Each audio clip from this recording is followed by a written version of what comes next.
Hey everybody, this is Asia. And I'm here. I'm back. I was gone for like 2 weeks, although probably not people notice because I don't really have that many people like trying to look at my videos. But anyway, personal reasons, don't really want to talk about it. Anyway, for those of you who do subscribe to my channel and do know what's up, I'm changing the way the channel works. Tuesdays is now for news.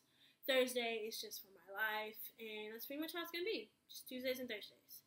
So, since it is a Tuesday, like Tuesday, whatever day you're watching it, please note I'll upload this on Tuesday. We are gonna talk about Mike Brown. That's why the video is called I Am Mike Brown. So, with that being said, if you haven't heard about Mike Brown, basically, African American male, unarmed, shot by police. This time it's by police. Another day it may be by some other guy. It just changes. Same story, different killer.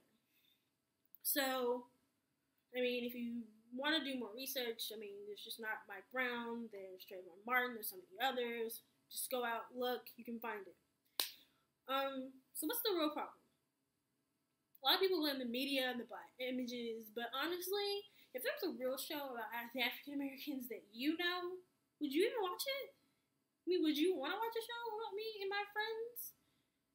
Because we're pretty boring. We're not ghetto and getting into fights and things like that. We're like normal people. And nobody wants to watch that. You watch TV because people are getting into fights. So you really shouldn't equate reality TV to real life. It's two completely different things. And honestly, even with the TV shows, like the scripted shows, like, people applaud the Cosbys for showing this positive image of African American life, but nobody back then really lived like that. I mean, yes, there was emerging black middle class, but most African Americans never knew a Cosby type family. So, what's the real issue here? What's going deeper? Because obviously it's not the media. There's something underlying meaning to this. Is it just that they got so used to killing African Americans back then that it's just so easy to kill one now if you want to get out your anger and say that you were afraid? Is that what it is? Is it because it's so easy to place the blame on a black male because everybody assumes that they're going to do something wrong anyway? So why not? What is it? And African American women, you don't hear about them getting shot. It's because we're women.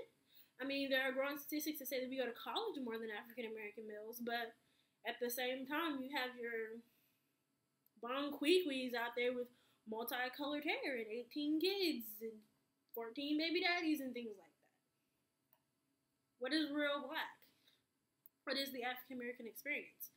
Is it different on different levels? Are the BAPs, Black American Prince and Princesses, different from the bonquiquis of the world?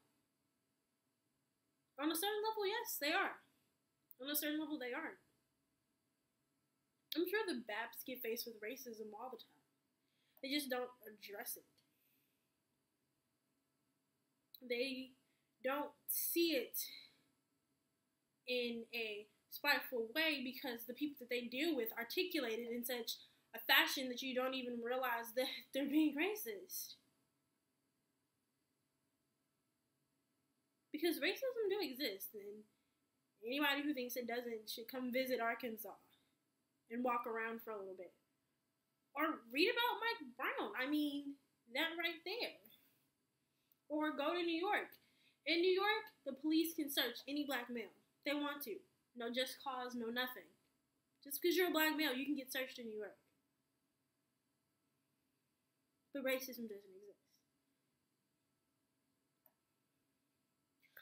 I mean, maybe statistics are high for African American males to commit crimes, but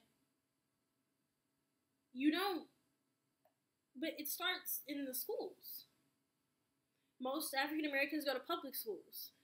Most are in inner cities, and most of inner city schools are well underfunded and below budget.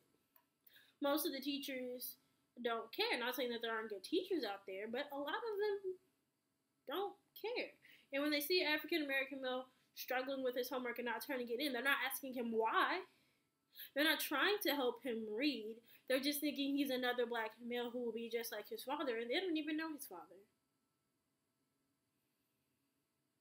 That's the real issue. The real issue starts in elementary school, where in the 3rd grade they base jails off of how many African American males can read.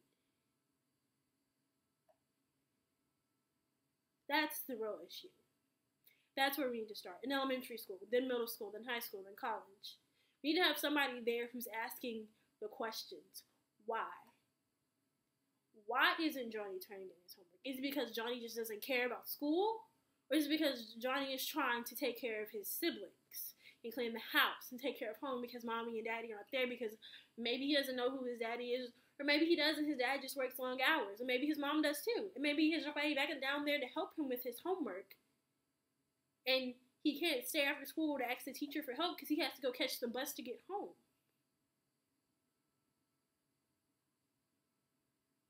But I don't think a lot of people are asking why. And that's the real issue. But honestly, at the end of the day, I'm afraid that Mike Brown will become another Trayvon Martin. We just want to talk about him again. And then there'll be another Mike and another Trayvon and another each one until there are no more black males left. I mean, how many more people have to die before somebody asks why? Or somebody cares enough to let the issue linger? Because George Zimmerman is still out there. And somehow, I don't think those police officers are going to get fired. Think about it.